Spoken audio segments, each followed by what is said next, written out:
Easy guys, Storm here from Cringy Dad Gaming. So today, the 9th of April 2021, some new gameplay footage dropped for the forthcoming survival MMO the day before. This was premiered over on the IGN YouTube channel.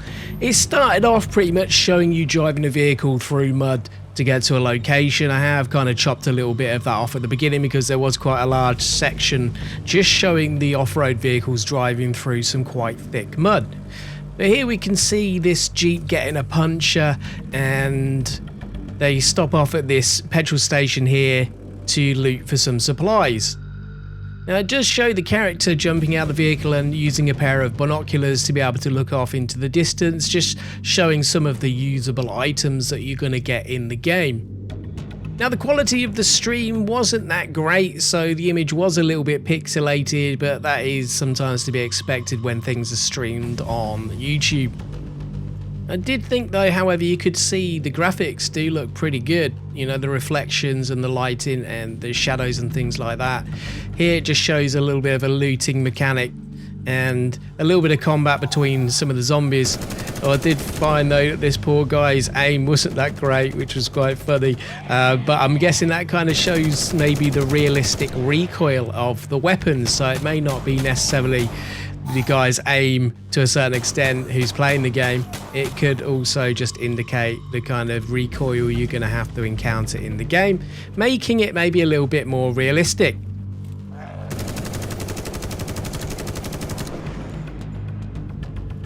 I think overall the mechanics look quite good. The reloading and shooting animations look quite good.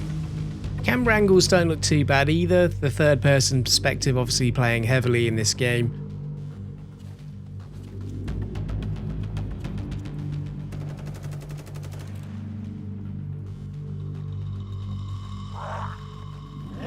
So these zombies seem to be attracted by the noise, so that's very, very good that they've got a mechanic in place to allow the zombies to be able to come to areas where they're hearing gunshots.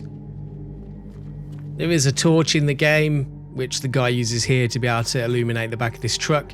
And out of all those crates of cola, he can only get one can. Poor guy. To show though that different parts of the world can be looted to find different resources to be able to help you survive.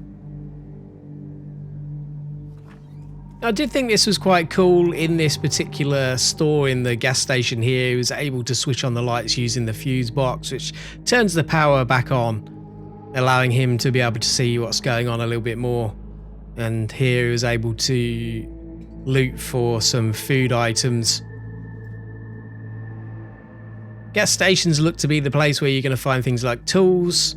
After looting this box here, he did find a toolkit, which he's going to use in a minute to be able to fix his vehicle, which had the punctures. I'm not quite sure about what the tape cassette is going to do. Well, I'm guessing it's going to allow you to be able to play music while you're out in the world, which I think is quite cool. So in the till there, he found a wristwatch, what looks like a pack of cigarettes, and some form of card, which may be an ID card that he uses later on in the video. But I'm not quite sure about that because the menu was only open for a short second and the images were quite small. So at this point in the video, you can see the guy running back over to his vehicle that has the punctured tyres, and it gives him the option to be able to repair it as he has a car repair kit.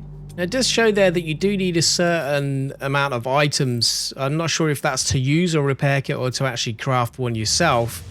But he was able to fix both tyres with the repair kit that he must have got from the garage.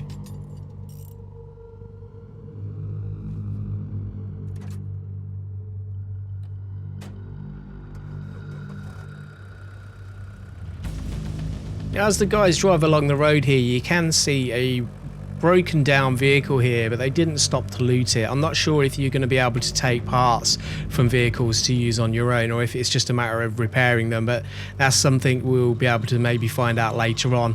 There is a fuel system for vehicles, and obviously damage can be an issue with vehicles as well. So having to keep vehicles maintained to be able to get around look like it is a thing in the game, although I'm not sure if it's going to be anything more advanced than just the tyres, that if you'd have to maybe manage the engine, battery, oil and things like that. But we'll see. I'm sure we'll get more information as time goes on to that sort of thing.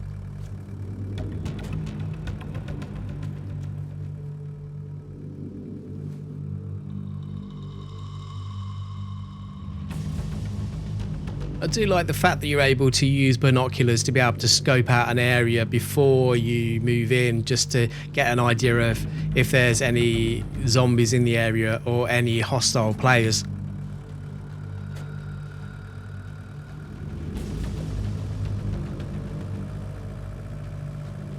Now just here, I don't know if this guy's just a bad driver or if he actually intended to drive through the fence to show you that you can damage things in the world with your vehicle and also maybe ram things down. So I'm kind of guessing that's why he went through the fence there. But I do like the movement of the corn here, and I'm guessing you'd be able to use the corn to be quite stealthy, especially in some of the PvP. So I think this area within a map could be pretty good. We show a mantle ability there, so we know we saw that earlier on, but the mantle looks quite good, being able to mantle over walls and fences.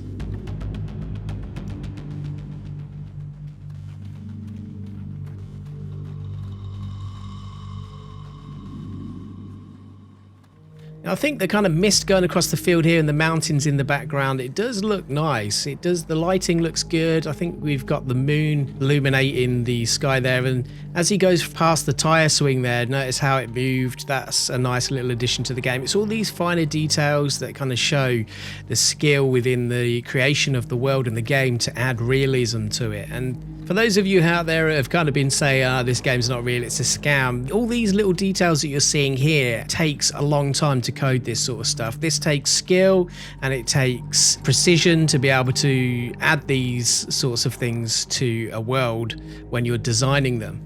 If this was just thrown together quickly using assets, these are things that are not going to be there. These are all complex mechanics at play here, which just reinvigorates my sense that this game is something to really get excited about. Now, I did like this little section here when he goes into the house. You can hear the bleeping of the alarm being tripped, and I'm guessing this guy doesn't know the code. He just decides to fat finger some numbers in randomly and gets them wrong, which then does set off the alarm. The alarm then does attract zombies to the area, which I also thought was quite cool. I did like that. It didn't really give them a chance to be able to show any looting in this area, although you can see the other guy there just quickly looking in the kitchen drawers. So I'm guessing you are able to loot when you come across houses and things like that to be able to find maybe some stuff that you could potentially use. And just on the right hand side there, we just saw some sort of doomsday bunker out the corner of our eye. It's nice to see that there's going to be some interesting locations to be able to explore. This is going to really be fun for the whole PvE side of the game, exploring new areas, interesting locations.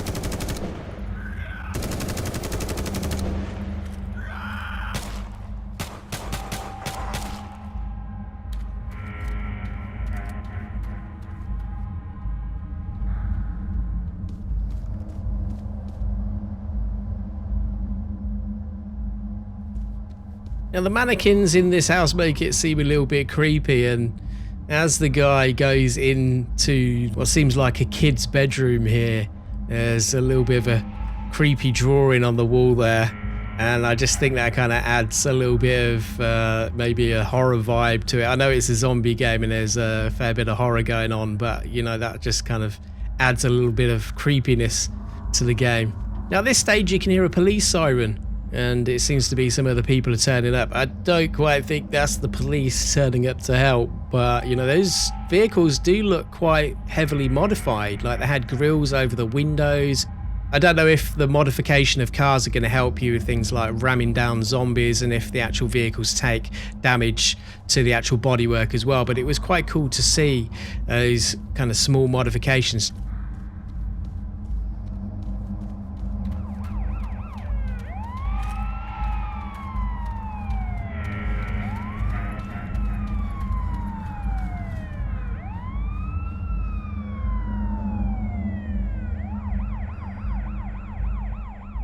Now at this point, this guy seems to be maybe trying some sort of code on it or something, but this guy seems to open it straight away. So I don't know if that key card that he had from the till was maybe corresponding to the door here that allowed them to get into the bunker. But that was pretty much what we saw of the gameplay released today. Some people in the chat were saying it looked quite scripted. Yeah, of course it's going to be scripted because that's the nature of these sorts of things. But I do think it shows a lot of the gameplay mechanics. It shows a lot of the looting and the environment and just the kind of game mechanics that are at play here. And from this, I can see this is shaping up to be a pretty good game. It looks solid. I think the UI and the inventory system looks quite good. The inventory system looks very similar to what you'd probably expect in something like one of the Resident Evil games. I know some people have said that the inventory system doesn't look very good because they're probably comparing it to other survival games such as kind of like DayZ and things like that, where you kind of got the very small squares within one section. But I do like the inventory system you've got here.